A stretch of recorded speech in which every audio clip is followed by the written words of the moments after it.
That was good too. All right, next. What's next? Weta Digital?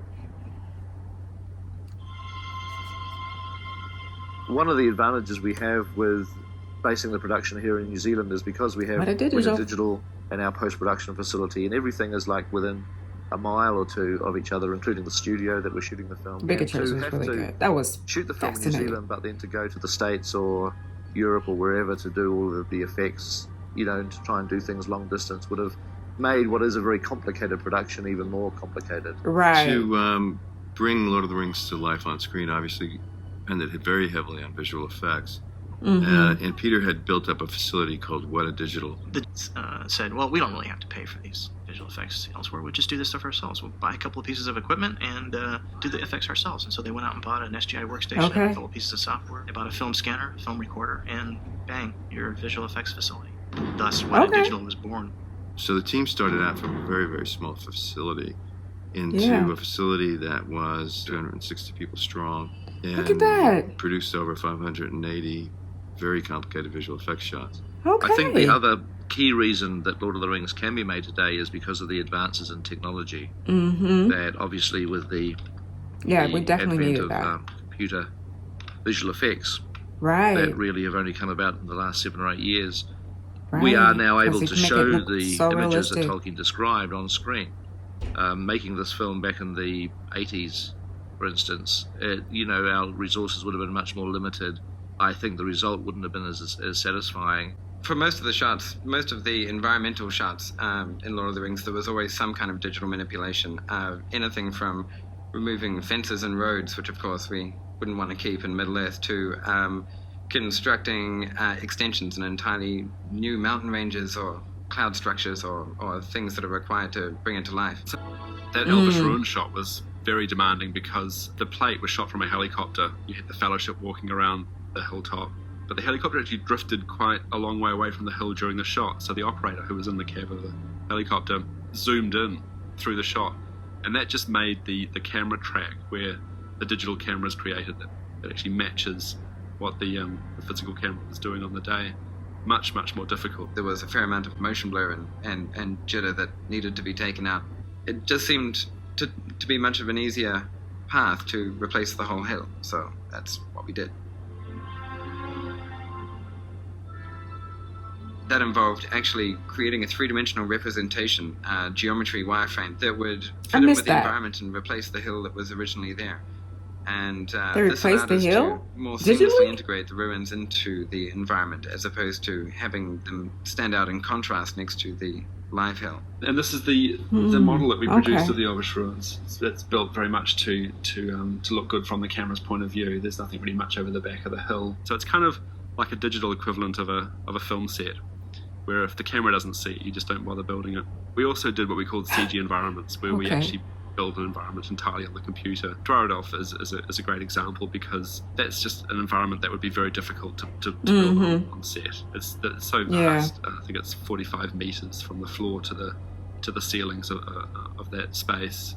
It would have been prohibitive to build even a miniature environment that covered the scope of that shot. Actually, I'd spent a lot of time giving some thought to how the environment would be lit. Here's this area of Dwardoff that stretches forever. These corridors are kilometres and miles long, and it's lit by a torch that Aragorn's carrying and Gandalf's staff. Pete's note on these views we get down these long avenues of pillars was that we never see a wall at the end. He never wanted to feel like there were any boundaries to the space. So in terms of modelling, we built a pillar element and a ceiling element and a basic floor element, and then just doing what we do in the computer very easily, we replicated these to create the whole environment of Dwardoff. One of the real motivations for me to want to make The Lord of the Rings was the monsters. I mean, it seems like a strange thing to admit, because obviously the film has a lot more going for it than just monsters, but I've always thought it would be great to do, you know, a fantasy film in that Harryhausen style, but with computer-generated creatures. Yeah, that creature, I had never seen anything like it before. I was not ready. He comes from the depths. I was not ready for that. Beneath Moria, he's sort of escaped out into this lake, and that's where he lives. I mean, the book is not really much more than a tentacle that sort of squirms out. Oh, really? And then gets chopped It's just a tentacle? And I just wanted we got that at first, one tentacle, and I felt something. Than that. So the obvious answer it was to do that. I've never seen anything like it. The brief from Peter was that he didn't want it to look like the the old rubber tentacle on a wire coming in and grabbing around an actor and pulling him in. He really wanted these dynamics, and he wanted this thing moving a lot quicker and splashing, and the actors are coming out and slashing tentacles off, and this thing's thrashing around. It was moving so fast, and the job was then to go back and stick the watcher in there, knowing that they were going to be hacking at a tentacle. And then come to find out, it was trying to search for the ring. The tentacle was looking for the ring. Itself moving correctly and making it again feel as though it's this living kind of squid-like, gelatinous kind of creature. So it's the next component of all this was doing water and splashing water and getting that stuff to come off the tentacles as you raised up, and that was really kind of the key. We had the tentacles moving correctly, but it just didn't have the dynamic. It just kind of seemed like these things were just flying in space. And the minute we started adding this water splash to it, it just turned it from a nothing shot into this real action. I can't believe it was just all digital, though. They didn't actually create anything. It was all digital? They were designed to have a rationale to their physiology. The cave troll was designed to look like it's a humanoid creature that could physically exist. I always think the best monsters have personalities, and I wanted the cave troll to be, I wanted him to be basically a bit stupid. That he's not an evil creature.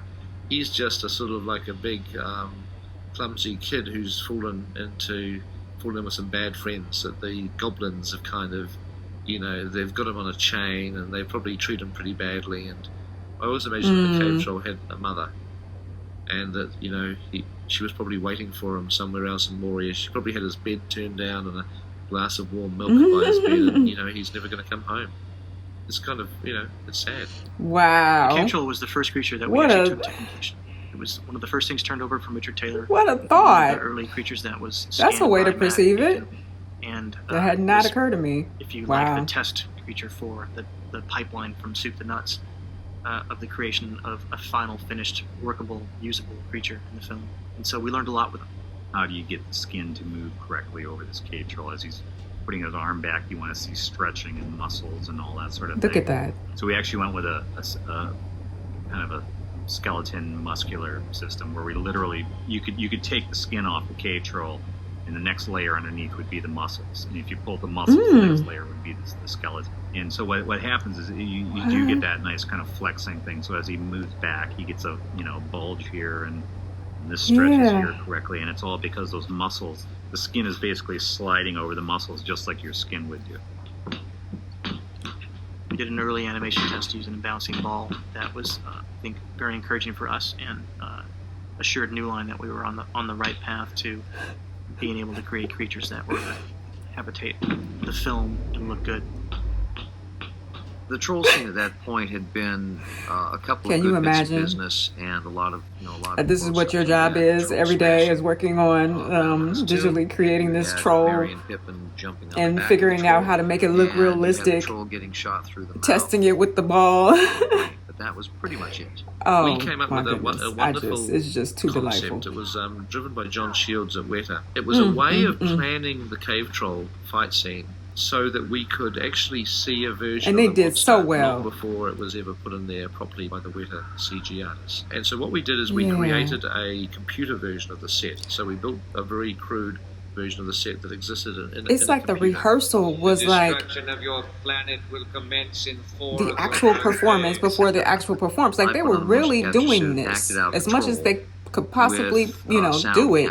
The production before they entered, brought in all of the actors and stuff. Just hit, certain actions at certain times. Now we have a big troll inside Balin's tomb, all existing in virtual world. Then we went back and we rescaled the motion capture stage so that a human who before someone mentioned that this costs like $300 million to and so we did that for all the main produce, characters, but and we rescale it seems like it should have been more, right? Hobbit, with all of these, you have to hire all of these people to create all of these things together in this set. That's amazing. So it would play back as a choreography, and then we went and got I am just virtual beside camera. myself. The motion capture guys who normally, put their reflective tape on humans and on objects and whatnot and capture all that motion and turn it into digital information, decided to do the same thing with a camera. I was given a piece of wood, kind of like a lump of wood, which was a camera. Okay. And the reason it was a camera is because they'd attached these electrode things to this lump of wood on a stick, with a thing on a stick. So all of a sudden, they had a steady cam inside the computer, and when you put on a pair of VR goggles and saw what the computer could see through that camera, all of a sudden you had a viewfinder. I was now being able to sort of move a fake kind of camera within a computer world of the set. And you could just sit there and run around like a documentary cameraman, which is the way we approached it. So we did it real roughshod. It was all of this was being recorded on videotape. And so what it ultimately allowed me to do was to, in a total virtual CG world, I was able to film the cave troll as if I was on set with a camera. I got that. Okay. They explain this so well, don't they? The Balrog was always a really difficult creature to visualize, and ultimately a very difficult creature to and these are just epiphanies that they have while they're just in like their creative zone, like, hey, let's do this. And, let's try this. And we sculpted a maquette of a creature that, looks like a creature with skin. But then we wanted to really not see much of his skin. We wanted to have cracks and like glowing lava beneath the cracks, like he was actually made up of fire and lava. We were going to have to end up doing CG, and the reason why I was so afraid of that was there's just something about computer-generated fire. You can get the dynamics working correctly, and you get the stuff flowing nicely, and it all does the right thing, but it doesn't look correct. Instead of taking the path of digitally synthesizing fire, instead we opted for shooting live elements of fire, little explosions, gas, jets, propane, bits and pieces. Okay. And these elements then we drove around in the image using a particle system. We just spent a lot of time on it, and it's sprites. A sprite is a card, it's a billboard that's attached to the particle. So as your particle flies through space, this picture of evolving fire flies through space. It was basically shooting fire, creating this fire, sticking it onto these particles, and then these particles decided how these flames would kind of snake around and move based on where it was going.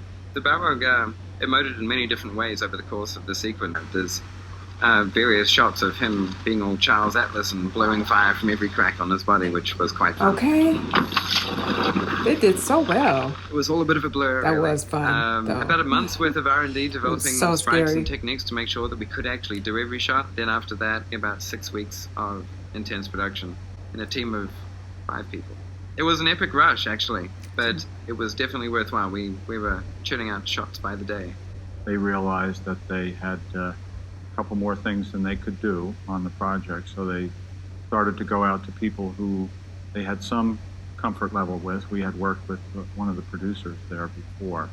Our interaction with the folks from Weta was one in which initially we got some very early rough cuts of the way they saw the scene going, using the plates that they were interested in. They had already shot quite a few of the plates, of course, because they look like the waves look like horses. And then they sent us some early artists' renditions of what the water horses might look like. Once the Wraiths cross into the riverbed, the rising, flooding river now turns into these very ephemeral, amorphous horses that are the water horses that end up basically trampling the ring race. I didn't notice that when I watched it. I didn't notice the horses running towards us. The ephemeral horses. Sequence is made up of either I just thought it was water. Or shot I need to watch that again. Of water, and I didn't even sewn into the scene notice the horses, or maybe I did. Horses were using the same. I don't know. It didn't look like horses to me when I watched it. Ring race, but just then, like the rough cut looked like very distinct horses. 3D methodologies for simulating water and cloud-like and volumetric type scenarios. When you mix all these other 3D passes and all that water, you got something. It's a combination of the real elements and the CG elements that is really what makes it work. Maybe I don't know. Peter wanted to. Yeah, that looked like there were some horses in there just now, Wraith but I guess when I first watched it, I just didn't notice that. Slightly scary place where you don't necessarily want to be, because otherwise you just stick the ring on and walk around invisible the whole time. Peter's theory originally was that he wanted it to be that was very impactful, almost glary, white, really fast moving, very frenetic. Because what a thought! Windy, ephemeral horses, kind of racing water horses. When Frodo puts the ring on and coming to the rescue. The idea was to make it look like a painful place to be in, and so these bits and pieces of him are just kind of almost tearing off as he walks through this thing. There's a really fast wind blowing on them, and as the wind blows, it tears them apart. And pieces fly off, and then as the wind disappears, the pieces maybe come back, reconstitute. The technique that Weta finally started employing was this thing called O-flow. Optical flow is a method of distorting imagery using other moving footage as a kind of a trigger for the distortion. It was a combination of kind of 3D, 2D effects where we created particle systems that we'd have to hand track. For instance, you can get a distortion on a person or on an object that looks like water ripples. And the way you use it, the way you do it is you actually shoot real water ripples in high contrast. Okay. And then those ripples then are used as a trigger for how you distort later. And you can use anything. You could use fire, which is what we ended up using for the Wraith world look. Actually shot fire. You're not using the imagery. You're using the pattern of the imagery to create a physical distortion. And it worked beautifully. How in the world did you combine it like that, though? A really cool technique that very developed interesting. This handheld scanner that they found optical flow. Used by the Listen, in New Zealand to scan carcasses they are just so damn impressive. It's a vast improvement. Like over everybody the way involved, right? With sectioning. Because everything is just on the spot innovation. The extensive use of miniatures, and big wide shots that we wanted to capture. They are creating ways out of no way. We would have had to place our actors just on either fascinating. a stage or on a real location. Demanded that we create a digital double for each of our main casts so that we could actually have our actors put in these situations and run across terrain or through the mines of Moria. The first thing that they had to do was they actually went out and used our 3D laser scanning system to scan the faces of the actors that were going to be used. Digital doubles. So auditioning for the new Matrix movie, that's what it was. I'm trying to imagine this process. You're going to be like in a starting pose like this. This is how you start all your moves, okay?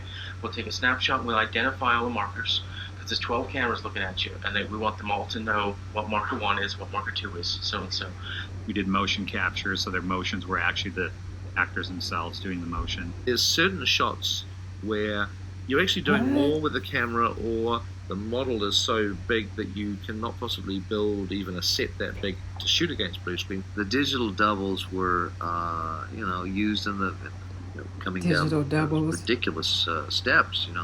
Okay, thank you. Pitch. They're like Mayan pyramid. Right. And the concept of Mayan pyramid is, it's very embarrassing if they throw the corpses of their sacrifices down the stairs, and they stop midway. That just wrecks everybody's afternoon. So they build them so that the corpses won't get all the way down there. Same thing. I am so mad at you for that image. Actors running down the set built like that, except the actors aren't corpses yet. You don't want them to become corpses, right? We just sort of took the risk away. Thank you made them, for mentioning that.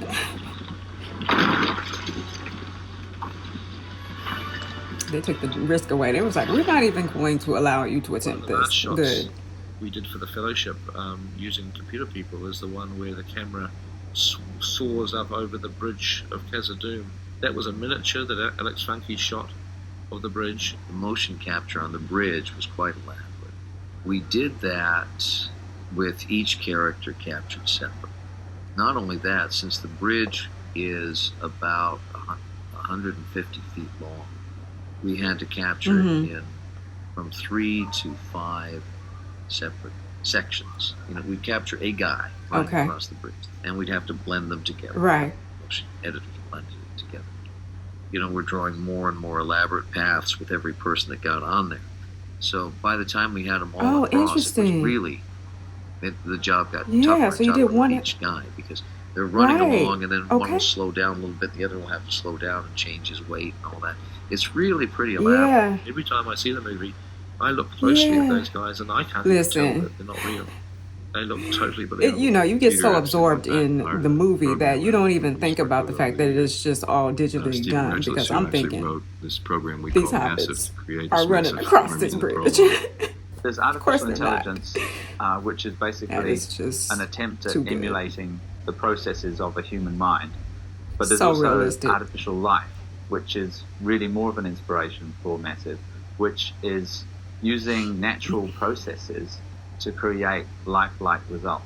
Artificial In Massive, life. we try to achieve natural crowd-like behavior, not by controlling a whole crowd, but by creating one agent who will react naturally to his environment. We call them agents because it's a common term in artificial intelligence for a decision-making unit. Then when we put thousands of them together, they will give us an emergent crowd behavior that is also natural, without us having to say how the crowd has to behave. Most of the late work in Massive was in basically enhancing the brains, enhancing the modularity of the brains, and developing more sophisticated behaviors. Again, always in the hopes that the more sophisticated the behavior, the more compelling and truthful the resultant motion would be. Film 1, I think you pretty much ask anybody in the facility, and it was just pain. It was just pure pain. You know, someone said, what do you mean? Hey, you know, I can almost see the light at the end of the tunnel, and someone else saying, no, that's the train. You know, that's how it felt. The pleasure kind of comes what do you mean? On that last day when you kind of look at it all and you see the film for the first time. And it's like, oh my God, this all works, it all comes together. The sense of commitment, the pain of just not knowing how it was going to all come together? Overall, where the picture ceases to be a really good effects reel and becomes an experience. I think that's the test of a lot of landmark films, and I think this is going to be one of them. You are seeing a lot of elements that have never been really put together at this level. That's what I'm saying. Before. They're innovating, or not, which is why it's so remarkable. I don't know. Right, so they were the latest just kind of, technology to break the boundaries. Trepidation of how is this going to, are we really going to pull this off? It was nice to just be and delivering they the did. It's been quite a joy getting into the nuts and bolts of building something so cool. I mean, with material like this, what's hard to go wrong?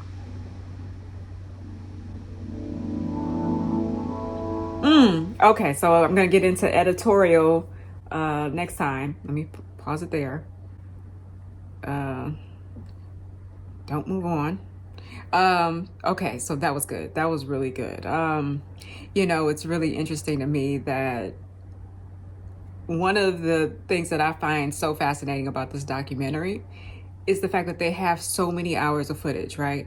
And so it is very easy for them to overdo it, meaning, it can become very drawn out and just dry, you know what I'm saying? But it doesn't. It actually leaves me wanting more. It leaves me wanting to see more and more and more. They gave us a snippet of the action of the actual orcs, one of the orcs in the last video, and they could have kept showing us more and more and more, but they didn't do that. They went from the orcs to another scene. We even seen Sam,